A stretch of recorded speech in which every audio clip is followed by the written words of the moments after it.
एक राजनेता की सबसे बड़ी पहचान उसकी आवाज होती है, मंचों से उसका भाषण होता है। लेकिन मनमोहन सिंह इन सबसे बहुत परे थे। मनमोहन सिंह शांत स्वभाव वाले और शांत अंदाज में हमेशा रहते थे और इस शांति के साथ उन्होंने इस देश के लिए वो कीर्तिमान गढ़े हैं जो अपने आप में जीवन पर्यंत अद्वितीय रहेंगे। रिपोर्ट आपको दिखाते हैं। I honestly believe that history will be kinder to me.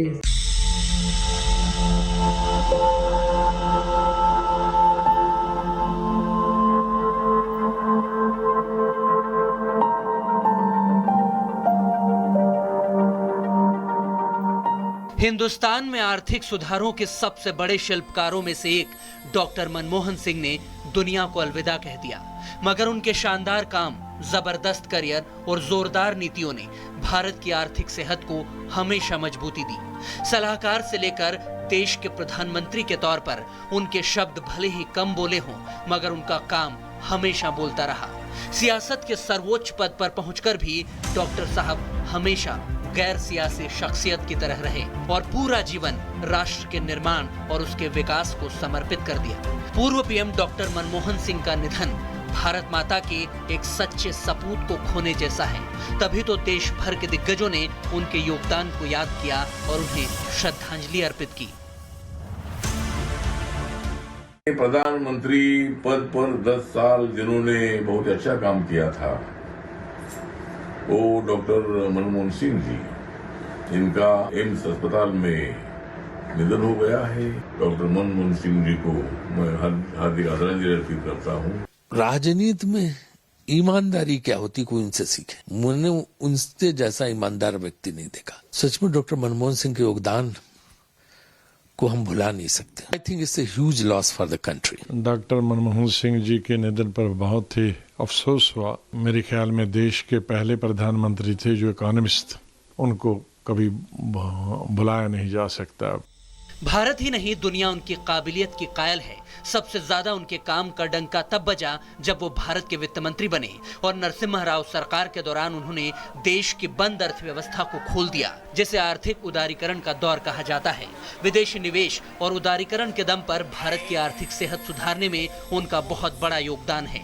Doctor Manmohan Singh के कई साहसिक फैसलों के दम पर ही कभी सोना गिरवी रखने की नौबत से निकलकर भारत की जीडीपी ग्रोथ बढ़ी और मुद्रा भंडार भर गया। करीब 50 साल से ज्यादा वक्त तक डॉक्टर सिंह ने भारत की आर्थिक सेहत को बढ़ावा देने के लिए काम किया। उनकी उपलब्धियों और कामों की फहरिस्त बहुत लंबी है, मगर मुख्य रूप से जिक्र किया जाए तो डॉक्टर मनमोहन सिंह 2004 से लेकर 2014 तक यानी 10 साल तक 2 बार देश के प्रधानमंत्री रहे। करीब 33 साल तक वो देश के उच्च सदन यानी कि 6 बार राज्यसभा के सदस्य बने। 1991 से लेकर 1996 तक वित्त मंत्री रहकर उन्होंने बड़ा रोल प्ले किया। 1982 से 1985 तक वो भारतीय रिजर्व बैंक के गवर्नर रहे। 1976 से 1980 तक रिजर्व बैंक के डायरेक्टर के तौर पर कामकाज किया और उससे पहले भारतीय वित्त मंत्रालय के सचिव भी रहे। वो वित्त मंत्रालय के मुख्य आर्थिक सलाहकार रहे, तो उससे पहले विदेश व्यापार विभाग में आर्थिक सलाहकार की भूमिका भी निभाई। इसके साथ ही उन्होंने देश में योजना आयोग के उपाध्यक्ष और यूजीसी के चेयरमैन के तौर पर भी बखूबी काम किया। यानी इंदिरा गांधी के कार्यकाल से लेकर मोदी के दौर तक डॉक्टर सिंह ने भारत की आर्थिक नीतियों पर काम किया और उन्हें सुधारने के लिए अपना बहुमूल्य योगदान दिया। शायद इसीलिए एक बार नवंबर 2022 में केंद्रीय मंत्री नितिन गडकरी ने कहा था कि आर्थिक सुधारों के लिए देश डॉक्टर मनमोहन सिंह का हमेशा कर्जदार रहेगा। बढ़ेंगे और अब बात जिस खबर की करेंगे, यकीन मानिए उस खबर को देखकर सुनकर आप चौंक जाएंगे।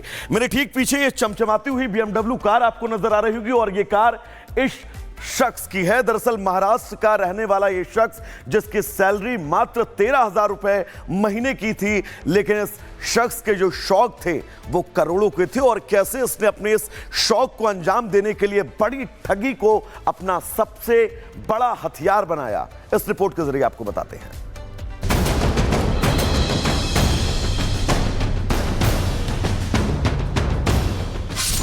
आमदनी अठन्नी, खर्चा करोड़ों, महिला मित्र के लिए 4 BHK फ्लैट, हीरे जड़ा चश्मा,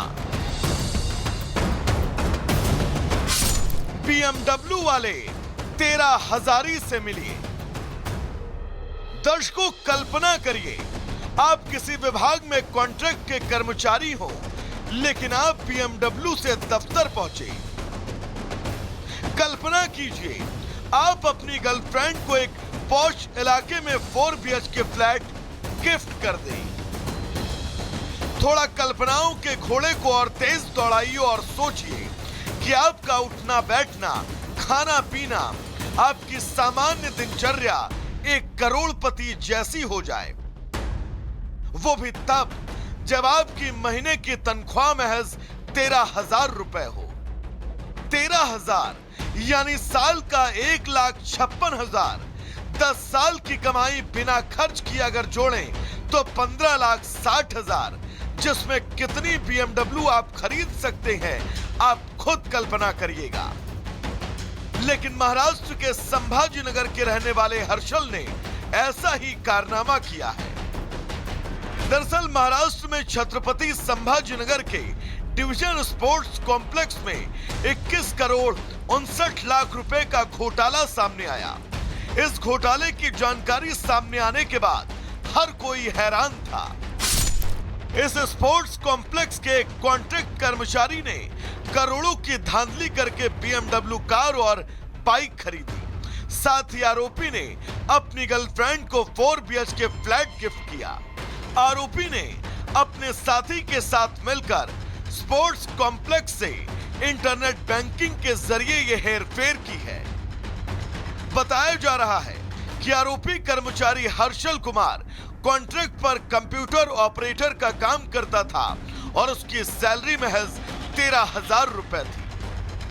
21.59 करोड़ रुपए के मामले में मुख्य आरोपी हर्षल कुमार फिलहाल फरार है और पुलिस उसको तलाश रही है। लेकिन पुलिस ने हर्षल के साथी यशोदा शेख